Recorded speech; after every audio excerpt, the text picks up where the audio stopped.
अस्सलाम वालेकुम जी, तुसी देख रहे हो इफ्तिखार अली टीवी ते मैं थोड़ा मेज़बान मोहम्मद इफ्तिखार। मेरे भाई जानते ने हर रोज़ लैते आना मैं भरावां वास्ते कोई ना कोई सर जानवर। अज सर एक पैलन झोटी दी सर मैं लैते आंदी वीडियो सोमन में जनाब बिल्कुल तैयार।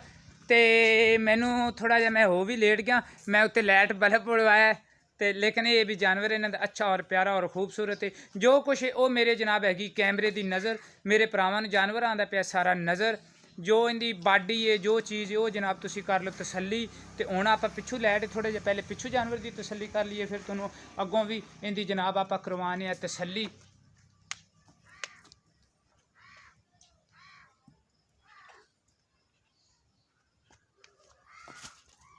ये किन्ने दिन जनाब लैंदी है सोवन च, ये आपां नूं मेरा भरा ही दस्सेगा।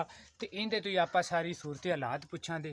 थोड़ा जिहा नेरे की वजह नाल जानवर इन्हां दा जनाब आपां नूं सही नज़र नहीं आ रहा, लेकिन फिर भी किन्ना ने जानवर देखना। तुन्नी कौड़ी दी जनाब तुसी आपदी कर लो तसली। और तो तुसी एक अड्डी दी है, 3 अड्डी दी है, जो है वो जनाब हैगी तुहाडे सामने। तो थोड़ा जिहा मूँह रन मोड़ो, थोड़ी जी इधर लाइट आवे दी। इंदा अगों सिंग शिंग इंदा मूँह जनाब माशाअल्लाह, काली शाख और काला ही रंग ते काले शाही सिंग, लेकिन ये है नीली दी मझ। वो जनाब हैगी मेरे भरावां दी, लियाओ टोरो थोड़ा थोड़ा।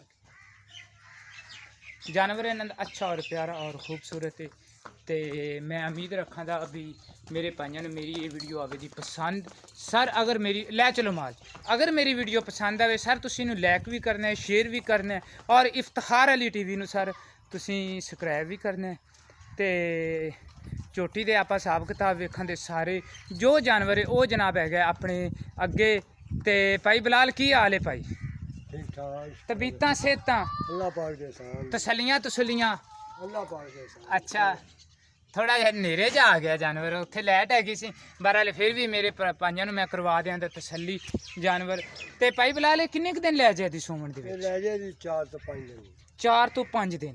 5-6 दिन लगे। अच्छा, ते ओ ये झोटी तोड़ी आपदी घर दी? करदी जी, ठीक।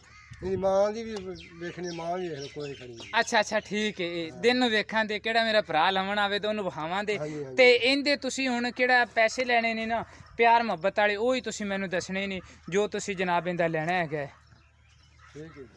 किन्ने पैसे लैणे हैगे? इंदा जी 1,65,000 रुपये। 1,65,000 जी। रुपये? 1,65,000 ये मैं आखां भी मेरा भरा कोई सफ़र करते आंदा है, कोई थोड़ी जी फिर आए गए बंदे दी कोई दीद मुहब्बत प्यार करना पैंदा है। तो वो फिर साडे नाल कोई मौके ते तो कोई थोड़ी बहुती कर लांगे फिर, अच्छा प्यार मुहब्बत साडे नाल मौके ते कर लांगे। कर लांदे। केड़े मेरे भरा नूं ये जानवर आवे पसंद सर वो राबता करे 0346 87 87 250। इसे नंबर ते जनाब मेरे चलदी व्हाट्सएप, इसे नंबर ते जनाब मेरे चलदी ईमो। तो कोशिश करा दे भी कि आने वाली वीडियो वो इस तो भी अच्छा जानवर लैते आइए। लेकिन ये जो रेट में इन्होंने कर लिया वो आपदी इत्थों दे साडे इलाके के मुताबिक मेरे ख्याल च इन्हें ठीक किया। लेकिन इहदे च प्यार मुहब्बत आपां केड़ी हैगी चाहत वो आपदी लवांदे। ते इफ्तिखार अली टीवी नूं सर तुसी सबसक्राइब कर दिओ। मैनू देखने वाले मेरे केड़े भरा ने उन्हां दा बड़ा शुक्रिया है। ते मिलां दे अगली वीडियो च। पाकिस्तान जिंदाबाद।